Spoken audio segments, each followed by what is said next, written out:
சிவாய நம. அனைத்து அடியார் பெருமக்களுக்கும் வணக்கம். இந்த வாக்கு உரையானது கடந்த 23/12/2025 அன்று இலங்கை கீரிமலையில் நடந்த சிவபுராண கூட்டுப் பிரார்த்தனையில் அகத்திய பெருமானால் உரைக்கப்பட்டது. வாருங்கள், வாக்கின் உரைக்குள் செல்வோம்.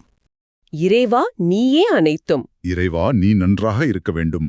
அன்னை ஸ்ரீ லோபாமுத்ரா உடனுரை தந்தை அகத்தியமாமுனிவர் திருவடிகளைப் பணிந்து ஈரேழு உலகத்தையும் காத்து அருளக்கூடிய அன்னை ஸ்ரீ உண்ணாமலை அம்மை உடனுரை தந்தை அண்ணாமலையார் பொற்கமலத்தைப் பணிந்து பதிவினை வெளியிடுகின்றோம். சித்தர்களின் இந்த தெய்வீக செய்தியை கேட்க வந்திருக்கிற உங்கள் எல்லோருக்கும் வணக்கம். ஆமா, இந்த ஞான மொழிகளை கேட்கிற நீங்க எல்லோருமே புண்ணியம் செய்த ஆன்மாக்கள். கண்டிப்பா மகா சித்தர்களோட போதனைகள் உங்க வாழ்க்கையில நிச்சயமா நல்லதையே கொண்டு வரும். இன்னைக்கு நாம மாமுனிவர் அகத்தியர் அருளியதா சொல்லப்படுற ஒரு மிக முக்கியமான செய்திய பத்தி கொஞ்சம் ஆழமா பார்க்க போறோம். ஆமா, இது நகுலேஸ்வரத்தோட இரகசியம், வரப்போற ஒரு பேராபத்து. அதிலிருந்து நம்மள காத்துக்க ஒரு எளிய தெய்வீக பாதுகாப்பு முறை பற்றியது, இல்லையா? சரியான பாயிண்ட். இந்த செய்தியே நீங்க முழுமையா கேட்கறதன் மூலமா முன்னோர்களோட ஆன்மாக்களோட நிலை என்ன, அது எப்படி மனித குலத்துக்கு ஒரு அச்சுறுத்தலா மாறக்கூடும், அப்புறம் புனித பசு மூலமா கிரக தோஷங்கள்லிருந்தோ நோய் தொற்றிலிருந்தோ எப்படி பாதுகாப்பு பெறலானும் தெரிஞ்சுக்கலாம். இதுல ரொம்ப ஃபேசினேட்டிங்கான விஷயம் என்னன்னா, நகுலேஸ்வரம் தான் உலகத்துல இருக்கிற எல்லா முன்னோர்களோட ஆன்மாக்களும் சங்கமிக்கிற ஒரே இடம்னு சொல்லப்படுறது. ஆமா, அதோட முக்கியத்துவத்தையும் தாக்கத்தையும் பத்தி நாம இப்போ விரிவாக பார்க்கலாம். சரி, அப்போ முதல்ல இருந்தே ஆரம்பிக்கலாம். நகுலேஸ்வரம் ஏன் இந்த இடம் இவ்ளோ ஒரு முக்கியத்துவம் வாய்ந்த இடமா கருதப்படுது? அதுக்கு காரணம் என்னன்னா, உலகெங்கிலும் இருக்கிற முக்தி அடையாத முன்னோர்களோட ஆன்மாக்கள், அதாவது சாந்தி அடையாத ஆன்மாக்கள் எல்லாமே அந்த இடத்துக்கு வந்து சேருதான். அவை தங்களோட உறவுகளை தேடி ஒரு விதமான துயரத்தோட அங்க தங்கியிருக்கு. அப்போ அந்த ஆன்மாக்கள்லாம் அங்கேதான் இருக்கா? இருக்கு. ஆனா அந்த ஆன்மாக்களை எல்லாம் பரம கருணையோட எல்லாம் வல்ல ஈசனும் கந்தப்பெருமானும் அவங்களோட கட்டுப்பாட்டுல வச்சிருக்காங்க. அவங்க கட்டுப்பாட்டுல? ஆமா. ஒருவேளை அவங்களோட கட்டுப்பாடு மட்டும் இல்லைன்னா அந்த ஆன்மாக்கள் மனிதர்களை ஊடுருவி அவங்க மனநிலையை செவச்சி ஒரு பெரிய வன்முறையே தூண்டிவிடும் சொல்லப்பட்டிருக்கு. இங்கதான் விஷயம் ரொம்பவே சுவாரஸ்யமா மாறுது.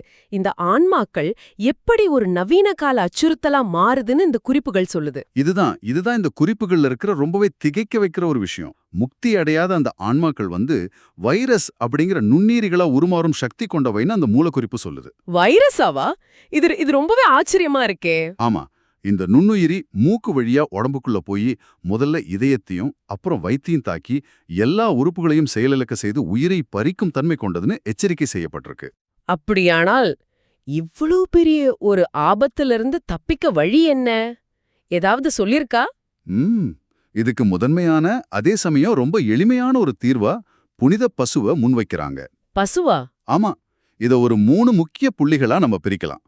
முதல் விஷயம், அமாவாசை பௌர்ணமி நாட்கள்ல பசும்பால சில மூலிகை உணவுகளோட கலந்து கடலை சமர்ப்பிக்கிறது. ஓ, அப்படி செய்யறதால அந்த ஆன்மாக்கள் சாந்தி அடையும்னு சொல்லப்படுது. சரி, இது ஒரு பொதுவான பரிகாரம். தனிப்பட்ட முறையில நம்மள காத்துக்க அதுதான் 2வது புள்ளி. ஒவ்வொரு வீட்லயும் ஒரு பசுங்கன்ற வளர்க்கறது வரப்போற பேரழிவிலிருந்து நம்மள காக்குற ஒரு கவசம் மாதிரி. அப்படியா? ஆமா, தூய பசும்பால் அருந்துவது இந்த நுண்ணுயிரி தாக்குதல்ல இருந்து நம்ம உடம்ப பாதுகாக்கணும் அந்த குறிப்பு உறுதியா சொல்லுது. சரி, 3வது புள்ளி என்ன? 3வது புள்ளி கொஞ்சம் ஜோதிடம் சம்பந்தப்பட்டது. பசுவோட உடலுக்கு எல்லா கிரகங்களோட ஆற்றலையும் ஈர்க்க சக்தி இருக்காம். ஓ, குறிப்பா ராகு கேது தசை நடக்கிறவங்க, 7.5 சனியால பாதிக்கப்பட்டவங்க, இவங்கெல்லாம் பசுவை பராமரிக்கிறது மூலமாவும் அதோட பாலை அருந்துறது மூலமாவும் கிரகங்களோட எதிர்மறை தாக்கங்களை கணிசமா குறைக்கலாம். ஆக இந்த முழு விவாதத்தோட சாராம்சம் என்னன்னா, பசுவை காப்பதும் அதோட தெய்வீக பொருட்களை பயன்படுத்துவதும் ஆன்மீக ரீதியாகவும் உடல் ரீதியாகவும் நம்மள பாதுகாக்க ரொம்ப அவசியம். மிகச்சரியா சொன்னீங்க. இந்த அரிய செய்திய நீங்க கேட்கறதோட மட்டும் நிறுத்திக்க வேண்டாம். இது உலக மக்கள் எல்லாருக்கும் போய் சேர வேண்டிய ஒரு முக்கியமான செய்தி. ஆமா, கண்டிப்பா. உங்க வாட்ஸ்அப், ஃபேஸ்புக், இன்ஸ்டாகிராம், நீங்க பயன்படுத்துற எல்லா சமூக வலைத்தளங்கள்லயும் இத முடிஞ்ச வரைக்கும் பகிருங்க. இந்த தெய்வீக செய்தியை பரப்புவதற்கு எந்த பதிப்புரிமையும், அதாவது காப்பிரைட்டும் கிடையாது. நீங்க இதை இலவசமா பதிவிறக்கம் செஞ்சு உங்க தளங்கள்ல கூட பதிவேற்றலாம். ஆமா, இந்த மாதிரி ஒரு ஞானத்தை பகிர்றது, மக்களுக்கு வழிகாட்டுறதுங்கிறது மிக உயர்ந்த புண்ணியங்கள்ல ஒண்ணு. சித்தர்களுடைய இந்த ஞான மொழிகளை பொறுமையா கேட்ட உங்கள் எல்லாருக்கும் எங்க மனமார்ந்த நன்றிகள். ஓம் அன்னை ஸ்ரீ லோபாமுத்ரா உடனுரை தந்தை அகத்திய மாமுனிவர் திருவடிகளில் சமர்ப்பணம். சர்வம் சிவார்ப்பணம்.